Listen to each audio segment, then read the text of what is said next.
મિત્રો, AN YouTube ચેનલને like, share અને સબસ્ક્રાઇબ કરવાનું ભૂલશો નહીં, તેથી આપણને નવી નવી વિડીયોઝના નોટિફિકેશન્સ તરત મળી રહે. જય માતાજી.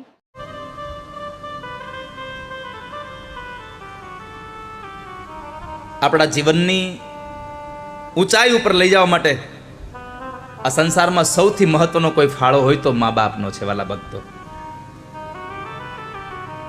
જીવતા મા બાપ હોય ને ત્યારે કિંમત ન હોય, જ્યારે મા બાપ મરી જાય ને પછી કિંમત થાય એની.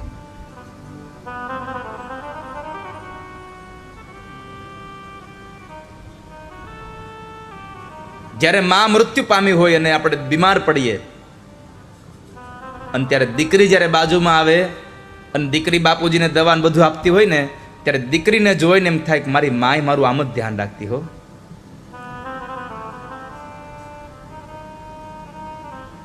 અને જ્યારે માની યાદ આવે ત્યારે આંખોમાંથી પાણીઓ પડે છે. આ સંસારમાં મા બાપ જેટલું સંતાનનું ધ્યાન રાખે છે ને એટલું ધ્યાન બીજું કોઈ નથી રાખતું, કોઈ જ નહીં. ચાહે પત્ની હોય, ચાહે બાળકો હોય, કોઈ પણ હોય, જે ધ્યાન મા બાપ રાખે છે. એક યુવાન દીકરો નોકરી કરતો હતો. રોજ ટુ વ્હીલ લઈને જાય નોકરી, ઓફિસે ટિફિન લઈને જાય અને પાછો આવે. રોજ ટિફિન લઈને જઈને પાછો આવે. એમાં બરાબર એક વખતના સમયે ઓફિસ ગયો, ટિફિન ખોલ્યું બપોરના સમયે, તો બપોરના સમયે ટિફિન ખોલવામાં ટિફિનની અંદરથી એક પ્લાસ્ટિકની કોથળી નીકળી, ખાલી કોથળી પ્લાસ્ટિકની નીકળી. એટલે યુવાન વિચારવા માંડ્યો કે આ ખાલી કોથળી કેમ નીકળી છે? આમાં માં ભૂલી ગઈ હશે કાંઈ કે શું હશે? આખો દિવસ આ મથામણ કરી પણ કઈ જવાબ ન મળ્યો અંદરથી. સાંજે ઘરે આવ્યો, જમી પરવારી અને મા બાપ સાથે બેઠો તો ત્યારે માને પૂછું કે માં, રોજ તમે ટિફિન ભરો છો, કોઈ દિન આજે મારા ટિફિનમાં ખાલી કોથળી નીકળી છે, કેમ આજ મારી થેલીમાં તમે આ ખાલી થેલી નાખી પ્લાસ્ટિકની?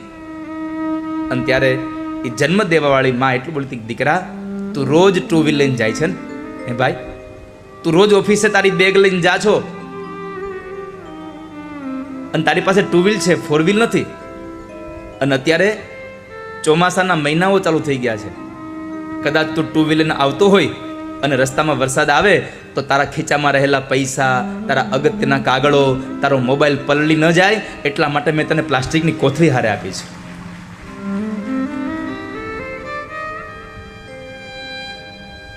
આટલું આટલું ધ્યાન માં રાખે. સમય ઘણો વ્યતીત થઈ ગયો. દીકરાને એના પત્ની આવી ગયા, એના ઘરે દીકરાઓ મોટા થઈ ગયા, મા બાપ મૃત્યુ પામ્યા હતા. એમાં એક વખતના સમયે દીકરો ઓફિસે ગયો અને ઓફિસેથી નીકળ્યો અને ત્યારે બરાબર વરસાદ પડ્યો અને પોતાનું ટિફિન ખોલ્યું, પોતાની બેગમાં જુએ પણ ક્યાંય પ્લાસ્ટિકની કોથળી નહોતી. ત્યારે માની યાદ આવી કે માં હોત તો આજ પ્લાસ્ટિકની કોથળી મારી બેગમાં હોત, મારી માં હોત તો મારી કોથળી આજે આ મારા કપડાં આ બધું મારું બગડી ન જાત.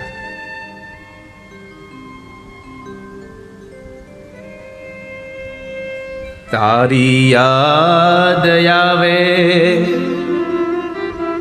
મારા પાપને પાણી પડાવે, મારી જન્મની દેનારી મને તારી યાદ આવે. તારી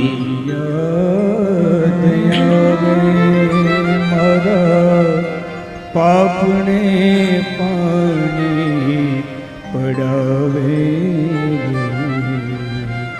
મારી જન્મની દેનારી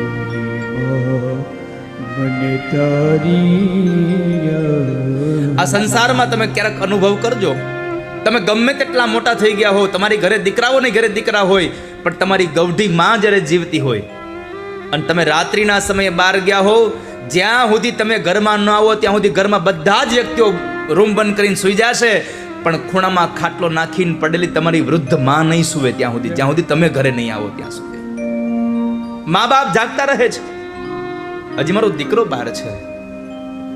નીંદરા ન આવે બેટો હોય ઘરની બાર જો ખખડે ડેલીને માહરખે દ્વાર ઉઘાડે.